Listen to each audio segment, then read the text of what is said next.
आम्ही बराकवली श्रीभूमि डिस्ट्रिक्ट तक है और अगर आप भी बराकवली से है या नॉर्थ ईस्ट इंडिया की ग्रोथ क्या करते हैं तो ये वीडियो आपके लिए है। हमारे यहाँ पे बराकवली में करीमगंज डिस्ट्रिक्ट के अकबरपुर में ईस्टर्न इंडिया की सबसे oldest regional agricultural research station जो 1913 में एस्टेब्लिश करी गई थी, इसी एग्रीकल्चरल रिसर्च स्टेशन को एग्रीकल्चरल कॉलेज में अपग्रेड करके इस देश की जीडीपी कंट्रीब्यूशन में कंट्रीब्यूट किया जा सकता है क्या? आज की वीडियो इसी टॉपिक पे रहेगा। इंडिया एक एग्रीकल्चरल कंट्री है और एक शॉकिंग रियलिटी यह है कि इंडिया की लगभग 50% वर्कफोर्स एग्रीकल्चर में काम करती है, लेकिन एग्रीकल्चर और एलाइड सेक्टर्स का कंट्रीब्यूशन इंडिया की जीडीपी में सिर्फ 18 to 19% है।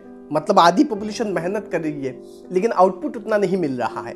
मैं बराकवली का एक सच बताना चाहता हूँ। यहाँ के मेजोरिटी स्टूडेंट्स को यह तक नहीं पता कि बीएससी एग्रीकल्चर, एमएससी एग्रीकल्चर जैसे कोर्सेस एग्जिस्ट करती है। इंजीनियरिंग और मेडिकल का क्रेज है, लेकिन एग्रीकल्चर जो हमारे बैकबोन है उसकी अवेयरनेस ही नहीं है।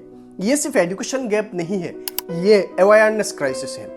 और इसी अवेयरनेस क्राइसिस का जवाब शायद बराकवली की अकबरपुर में छुपा हुआ है। एक 110 साल पुरानी इंस्टीट्यूशन को कॉलेज में अपग्रेड करके क्या हम सच में अपनी वैली की, अपनी स्टेट की और अपने देश की जीडीपी कंट्रीब्यूशन में कंट्रीब्यूट कर सकते हैं? इस टॉपिक पे आने से पहले आपको और हमें पहले आसाम एग्रीकल्चरल एजुकेशन की एक इकोसिस्टम को समझना पड़ेगा।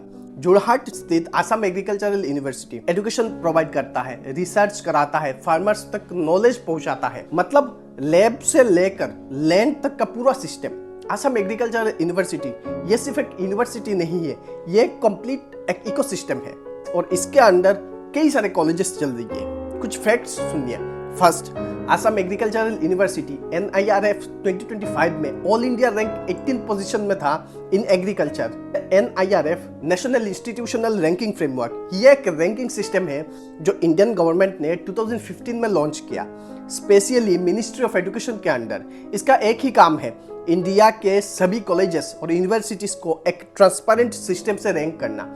यह रैंकिंग 5 पैरामीटर्स पे होती है: teaching and learning, research, graduation outcomes, outreach and inclusivity और परसेप्शन। मतलब सिर्फ पढ़ाई नहीं है, रिसर्च, क्वालिटी, प्लेसमेंट्स, डाइवर्सिटी और सोसाइटी में रेपुटेशन, सब कुछ काउंट होता है। हर साल ये रैंकिंग्स अनाउंस होती है और पूरा इंडिया वेट करता है रिजल्ट्स का।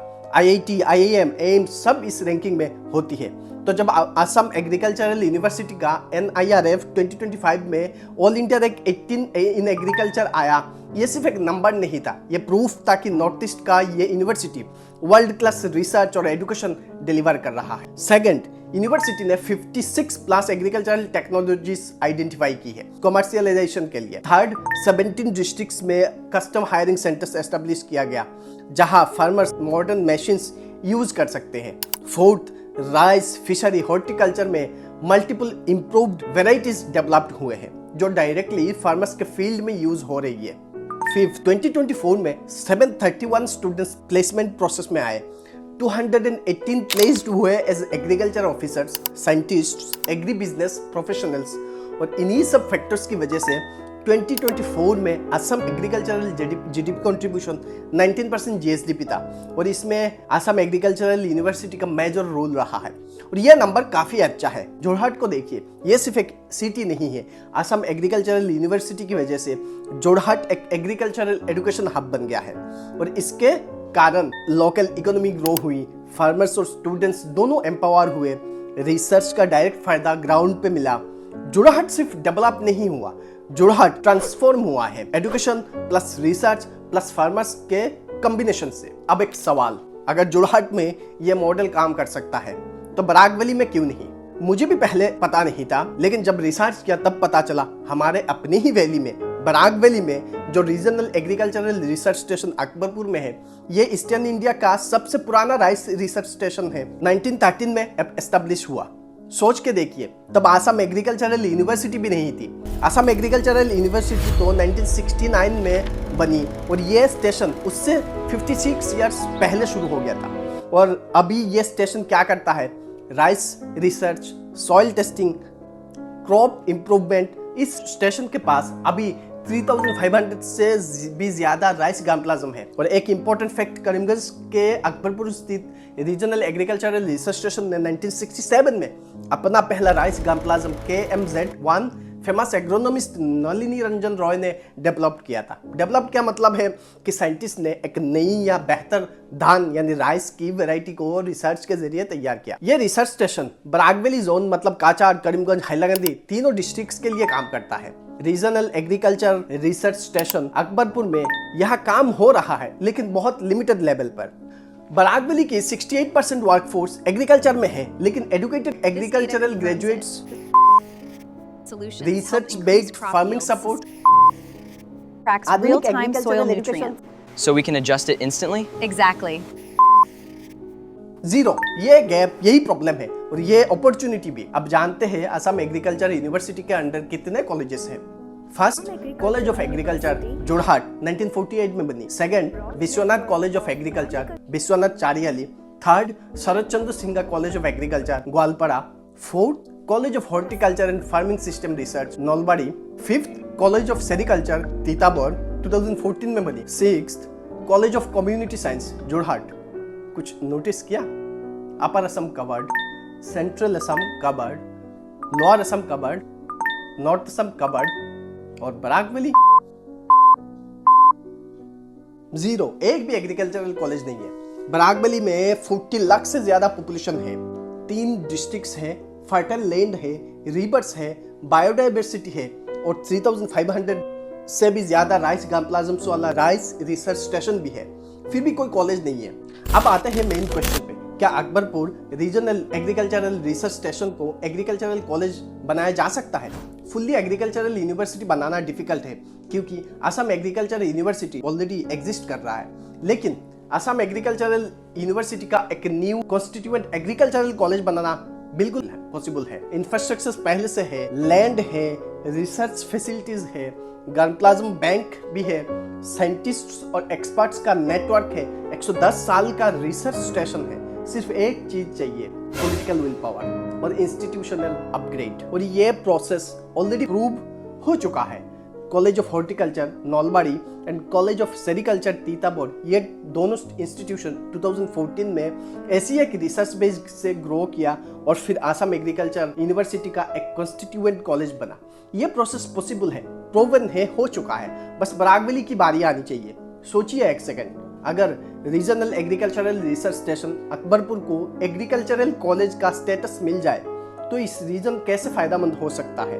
First, educational access. अभी जो स्टूडेंट्स बराक वैली में से BSc एग्रीकल्चर, MSc एग्रीकल्चर करना चाहते हैं, उन्हें जाना पड़ता है जोरहाट या दूसरे स्टेट्स 300-400 किलोमीटर दूर। Hostel fees, travel cost. एक लोकल एग्रीकल्चरल कॉलेज मतलब लोकल स्टूडेंट्स को लोकल अपॉर्चुनिटी मिलेगा। फर्स्ट जनरेशन फार्मर्स के बच्चे एग्रीकल्चर पढ़ सकते हैं घर के पास। एग्रीकल्चर पढ़ना अफोर्डेबल बन सकता है, अवेयरनेस आ सकती है, टैलेंट एग्रीकल्चर चूज करेंगे। दूसरा, technology transfer directly to farmers. Research station research कराता है सही, लेकिन कॉलेज के साथ आता है एक एक्सटेंशन नेटवर्क। स्टूडेंट्स फील्ड में जाते हैं, फार्मर्स के साथ काम करते हैं, न्यू टेक्निक सीधा खेत में पहुंचती है। बराक वैली के फार्मर्स अभी भी पुअर टेक्नोलॉजी यूज कर रहे हैं। एक कॉलेज ये गैप ब्रिज करेगा। तीसरा, employment generation, faculty positions, lab staff, administrative jobs, canteen, hostel, transport. एक एग्रीकल्चरल कॉलेज इक्वल टू 500 से भी ज्यादा डायरेक्ट और इनडायरेक्ट जॉब। चौथा, एग्री एंटरप्रेन्योरशिप। कॉलेज के साथ आता है incubation centres, startups, agritech. Barak Valley में रबर, टी, राइस, फिशरी इतना पोटेंशियल है। एजुकेटेड एग्रीकल्चरल ग्रेजुएट्स या स्टार्टअप शुरू कर सकते हैं। बांग्लादेश बॉर्डर नियर बाई है, एक्सपोर्ट करके वैल्यू एडिशन कर सकते हैं। फिफ्थ, राइस हेरिटेज का प्रिजर्वेशन, साइंटिफिक यूज। 3500 से भी ज्यादा राइस गार्मप्लाज्म्स। ये नंबर सुनकर लगता है बस एक डाटाबेस है, एक लिस्ट है। नहीं, ये बराक वैली का एग्रीकल्चरल डीएनए है। सालों की फार्मिंग, हजारों जनरेशंस की मेहनत, हजारों लोकल वेराइटीज, सब यहाँ प्रिजर्व है। सोचिए, क्लाइमेट चेंज आ रहा है, फ्लड्स बढ़ रहा है, ड्राउट्स अनप्रिडिक्टेबल हो रही है, और हमारे अपनी वैली के पास वो जेनेटिक ट्रेजर है जिसे फ्लड रेसिस्टेंट क्रॉप्स बन सकती है, क्लाइमेट रेसिलिएंट वेराइटीज डेवलप्ड हो सकती है, फ्यूचर फूड सिक्योरिटी इंश्योर हो सकती है। लेकिन ट्रेजर तब काम आती है जब उसे यूज किया जाता है। अभी ये गार्मप्लाज्म्स एक रिसर्च स्टेशन में लिमिटेड साइंटिस्ट के हाथ में है। एक एग्रीकल्चरल कॉलेज आ जाए तो hundreds of trained researchers, students, scientists इस ट्रेजर को अनलॉक करेंगे। नए वेराइटीज, नए सॉल्यूशंस, नया फ्यूचर। ये सिर्फ बराक वैली के लिए नहीं होगा, ये पूरा इंडिया के लिए होगा।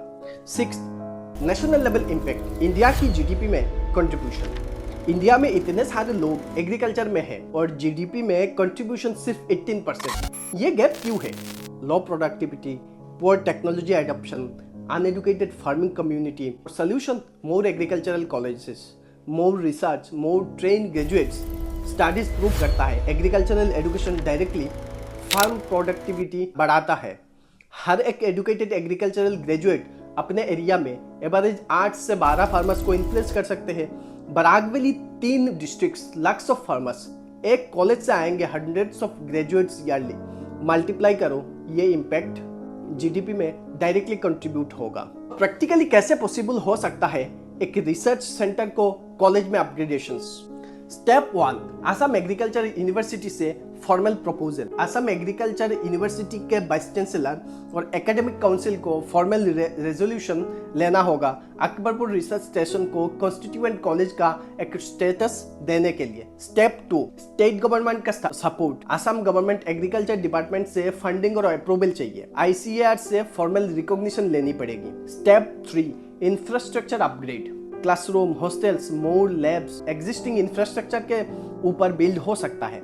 Step 4, political advocacy. Barak valley के MLAs और MPs, उन्हें यह डिमांड पार्लियामेंट और विधानसभा में उठानी चाहिए। Step 5, public awareness. और यही मैं आज कर रहा हूँ। जब तक पब्लिक डिमांड नहीं करती, कोई गवर्नमेंट नहीं सुनता।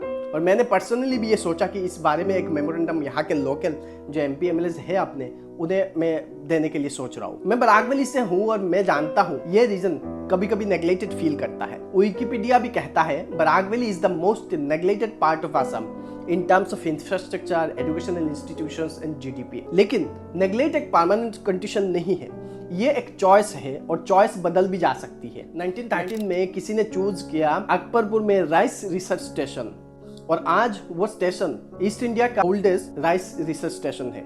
अगर 2026 में आज हम ये आवाज उठाए एग्रीकल्चरल कॉलेज के लिए, तो क्या पता आने वाले 3-4 साल में यहाँ भी एक एग्रीकल्चरल कॉलेज पॉसिबल हो सकता है। बराक वैली के वो बच्चे कल साइंटिस्ट बन सकते हैं, कल एग्रोनॉमिस्ट बन सकते हैं, कल इस वैली की, इस स्टेट की, इस देश की GDP बढ़ सकता है। वो फ्यूचर पॉसिबल है, बस एक कॉलेज चाहिए। तो दोस्तों, अगर आप एग्री करते हो कि regional agricultural research station Akbarpur को एग्रीकल्चरल कॉलेज का स्टेटस मिलना चाहिए, तो आज ही करो ये काम। लाइक करो ये वीडियो, शेयर करो अपने बराक वैली के दोस्तों के साथ। कमेंट में लिखो Barak Valley deserves an agricultural college. Tag करो अपने MLA MP या कोई भी जो ये चेंज ला सकता है। और लास्टली, इस तरह की इन्फॉर्मेटिव वीडियो देखने के लिए इस पेज को फॉलो एंड सब्सक्राइब कीजिए। Thank you for watching my videos. जय हिंद।